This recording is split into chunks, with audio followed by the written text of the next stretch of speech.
আসসালামু আলাইকুম, welcome to new another video. আজকে আমরা এসেছি কক্সবাজারের আরেকটি দর্শনীয় স্থান, হিমছড়ি ঝর্ণা।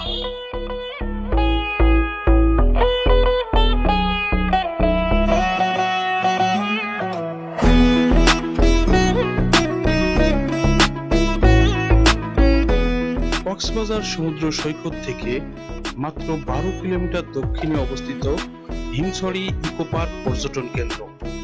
টিকিট কেটে এখানে ঢুকতে হয়। এটি একটি ছোট ঝর্ণা, হিমছড়ি ঝর্ণা নামে এটি পরিচিত। ঝর্ণাটি ছোট, কিন্তু বর্ষা মৌসুমে এটি দারুণ রূপ ধারণ করে এবং এখানে দেখার জন্য অনেক দর্শনার্থী ভিড় করে। তো আমরা এসেছি বর্ষা মৌসুমে না, শীতের মৌসুমে, তাই ঝর্ণাটির পানি প্রবাহ অনেক কম দেখা যাচ্ছে।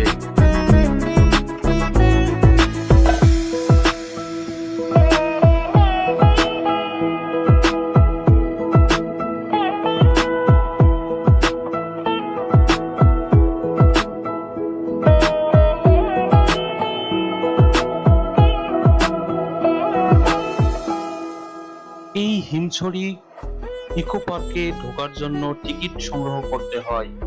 জনপ্রতি 20 টাকা করে টিকিট ধারণ করা আছে এখানে।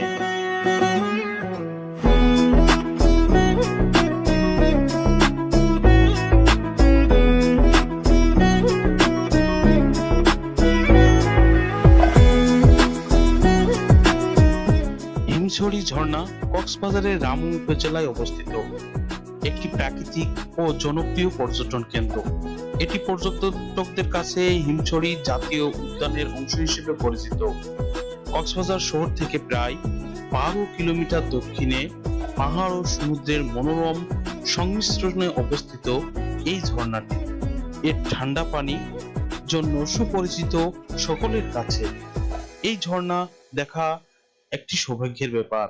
অনেকেই কক্সবাজার অবস্থান করেন, ঘুরে আসেন, কিন্তু এই ঝর্ণাটি দেখা বা খোঁজ তারা পান না।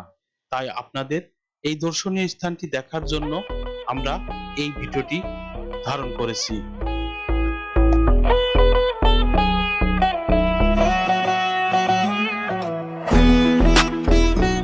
অনেকেই এর পানির প্রবাহ দেখে সন্দেহ পোষণ করেন এটি কি প্রাকৃতিক নাকি মানুষের সৃষ্ট ঝর্ণা।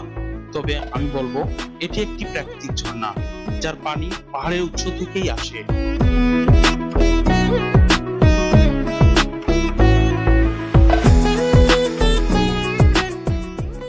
এই ঝর্ণাটি প্রায় 280 ফুট উঁচুতে অবস্থিত। একদিকে বিশাল পাহাড় আর অন্যদিকে সমুদ্রের দৃশ্য পর্যটকদের আকর্ষণ করে। কক্সবাজারের কলাতলী মোড় থেকে ইজি বাইক, সিএনজি বা ব্যক্তিগত জিপে করে সহজেই যাওয়া যায় এই ঝর্ণা দেখতে। বর্ষাকালে ঝর্ণার রূপ সবচেয়ে সুন্দর থাকে, তবে শুকনো মৌসুমে পানির প্রবাহ অনেক কমে যায়।